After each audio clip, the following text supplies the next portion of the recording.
대통령실과 나경원 저출산고령사회위원회 부위원장의 갈등이 걷잡을 수 없이 커지고 있습니다. 대통령실은 나경원 부위원장이 윤석열 정부 기조와 맞지도 않는 정책을 자기 정치를 위해 일방적으로 발표했다고 비판하고 있는데요. 해촉 검토에 잦은 사퇴 압박 목소리가 나오는데 윤석열 대통령 의중이 반영됐다는 분석입니다. 취재기자 연결해서 자세히 알아보겠습니다. 조은지 기자. 네, 용산 대통령실입니다. 네, 주말 거치면서 대통령실의 비판 강도가 더 거세진 느낌인데 해촉까지 검토되고 있다고요?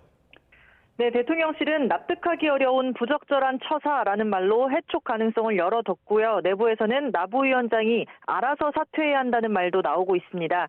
형식이야 어찌됐든 함께하기는 어렵다는 얘기입니다.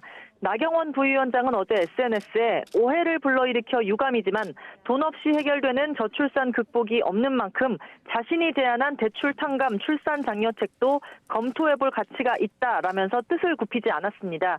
또 일부 언론에 위원회 차원에서 검토한 건데 대통령실이 개인 의견이라고 치부한 건 너무했다 이런 말도 했습니다. 일련의 발언들이 대통령실에 기름을 부었습니다. 복수의 고위 관계자들은 오늘 YTN에 나 부위원장이 거짓말을 한다고 직격했습니다. 위원회가 한 차례도 열린 적이 없고 대출 탕감 같은 정책이 거론된 적도 없다는 겁니다. 대통령실은 수십조 원의 혈세가 들어가는 저출산 고령화 정책을 총괄하는 나 부위원장이 고위공직을 자기 정치를 위한 수단이자 발판으로 활용한다고 인식하고 있습니다. 저출산위원장은 윤석열 대통령이고 대통령실과 국무총리실, 기획재정부까지 모두 만류했는데도 포퓰리즘성 정책을 발표를 강행했고 지금도 계속 검토하겠다고 하는 건 이치에 맞지 않는다고 비판했습니다.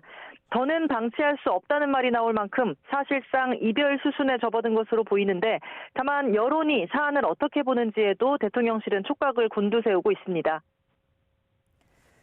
네, 아무래도 나경원 부위원장이 국민의힘 당대표 출마를 저울질하고 있어서 여러 정치적 해석이 뒤따르는 것 같습니다. 대통령실의 입장은 어떻습니까? 네, 대통령실이 브리핑까지 자처하며 공개 반박 또 비판에 나서는 상황이 굉장히 이례적인 건 분명합니다. 공교롭게도 지난 6일 대통령실 브리핑이 열렸었죠. 그때 나 부위원장이 KBC 광주방송 인터뷰에서 당권 도전과 관련해 마음을 굳혀가고 있다고 사실상 출마를 예고한 직후 브리핑이 진행돼서 더욱 그렇습니다. 하지만 대통령실은 전당대회 출마를 견제하는 거냐는 질문에 정부 정책에 대한 이야기로 정책 혼선을 바로잡은 거라고 일축했습니다. 한 여권 핵심 관계자는 YTN에 대통령실은 정책 조율에 특히 민감한데 나경원 부위원장이 해당 발표를 강행해 영린을 건드렸다고 설명했습니다. 앞서 대통령실은 만 5세 입학을 두고 교육부와 또 주 52시간 제도를 놓고 고용노동부와 일부 엇박자를 노출하면서 빈축을 사기도 했습니다. 나경원 부위원장은 지난해 10월 저출산 고령화 관련 정책을 총괄하는 장관급 정무직 부위원장 자리를 맡았고요. 임기는 내년 1월까지입니다. 나 부위원장은 어제 SNS에 글 하나를 적었고 오늘은 외부 일정을 모두 취소한 채 두문불출하고 있습니다. 지금까지 용산 대통령실에서 YTN 조은지입니다.